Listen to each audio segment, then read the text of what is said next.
From nimble motorcycles to monstrous Churchills, British vehicles shaped every battlefield in World War II. Each design balanced armor, firepower, and mobility, evolving under the pressures of war. Today, we explore every vehicle Britain deployed, from light carriers to heavy tanks and artillery. Body early war, light vehicles and utility transport. The Bren carrier was a versatile tracked vehicle for infantry transport and reconnaissance. Its armored hull protected crews from small arms fire, while leaf spring suspension allowed smooth movement across mud, rubble, and shell-cratered terrain. Mounted with a Bren gun, it offered mobile firepower, enabling infantry to maneuver with mechanized support in fast-moving engagements. Some variants carried 2-inch mortars or anti-tank rifles, demonstrating the carrier's adaptability to different battlefield roles. Morris C8 Quad towed 25-pounder field guns efficiently. Its robust inline engine and reinforced suspension allowed heavy artillery to traverse rough ground at moderate speeds.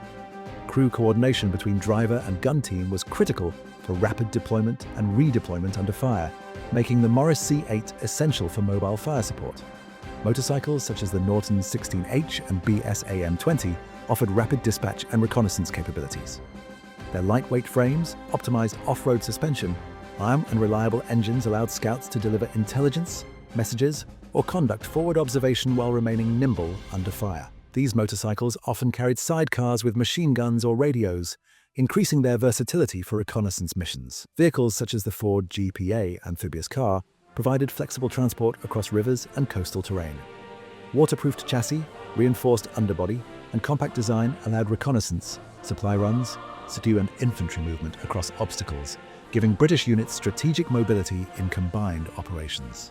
Early and mid-war medium tanks. The Matilda II infantry tank featured exceptionally thick frontal armor, capable of withstanding early German 37mm and 50mm weapons. Its 2-pounder gun was effective at close range, though limited in explosive capability. Leaf spring suspension stabilized the hull over rough terrain, while crew coordination allowed precise aiming and firing during infantry advances. Slow speed was offset by survivability, allowing it to lead assaults against fortified positions. The Valentine medium tank was fast, reliable, and widely produced. Its rotating turret mounted either a 2-pounder or 6-pounder gun with a semi-automatic breech, allowing faster firing sequences. Coil spring suspension absorbed shocks and maintained gun alignment across uneven terrain. Its compact hull enabled ambush tactics and quick deployment across multiple theaters, from North Africa to Europe. The Covenanter cruiser tank tested high-speed mobility and engine cooling systems. Its Rolls-Royce Meteor engine and torsion bar suspension allowed rapid maneuvering. Though overheating limited combat deployment, designers applied its lessons to turret ergonomics, weight distribution, and armor layout in subsequent cruiser tanks. The Cruiser Mark IV emphasized speed over armor. Its 2-pounder gun in a rotating turret with optical sights allowed quick target acquisition, while suspension and wide tracks enabled flanking maneuvers in open battlefields. It demonstrated early British doctrine favoring mobility and firepower in fast-moving operations. Late war medium and heavy tanks. The Cromwell medium tank paired a Rolls-Royce Meteor engine with Christie suspension for exceptional speed and cross-country mobility. Its 75mm gun was mounted in a fully rotating turret with semi-automatic breech, allowing rapid, accurate fire on the move. Hydraulic turret stabilizers and advanced optics enhanced precision at medium ranges, making it effective in both offensive breakthroughs and flanking maneuvers. The Comet improved upon Cromwell design with a 77mm high-velocity gun and sloped frontal armor for survivability. Hydraulic stabilizers and precise optics allowed long-range engagement. Engine output, torsion bar suspension, and optimized road wheel layout allowed fast repositioning while maintaining gun accuracy, enabling coordinated operations with mechanized infantry. The Churchill Mark IV heavy tank featured thick frontal armor and low hull. Its 6-pounder or 75mm gun used hydraulic stabilizers for accurate firing over uneven terrain. Coil spring suspension absorbed shocks, while turret hull alignment allowed precise fire in slow, deliberate assaults on fortified positions. Its cross-country mobility made it ideal for urban and trench warfare, particularly in Italian and Northwest European campaigns. The Churchill Crocodile integrated a flamethrower system with pressurized fuel lines. Reinforced armor allowed approach to bunkers and fortifications, while its mobility enabled effective infantry support. Hydraulic fuel pumps and pressurized ignition systems allowed rapid, controlled bursts of flame, combining engineering innovation with battlefield utility. The Churchill AVRE mounted a petard demolition mortar capable of destroying fortifications. Our recoil absorption and tracked suspension distributed weight, allowing assaults over rubble-strewn terrain.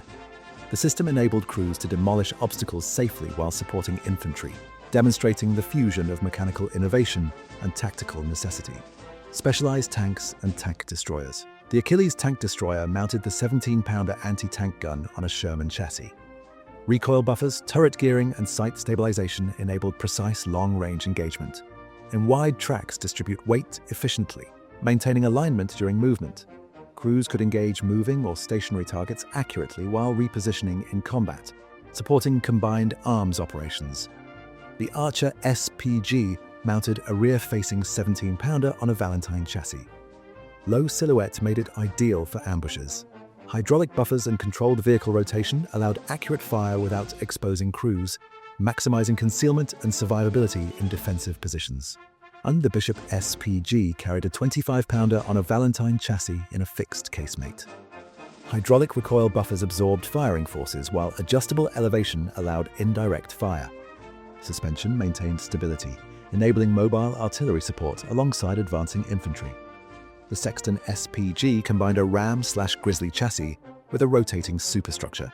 Recoil systems, torsion bar suspension, and sloped armor allowed accurate fire during movement while protecting the crew.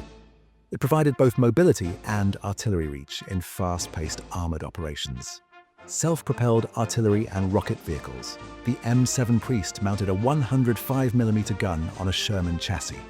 Hydraulic recoil systems and torsion bar suspension stabilized indirect fire while moving with armored formations. Armor protected crews against small arms fire and shrapnel.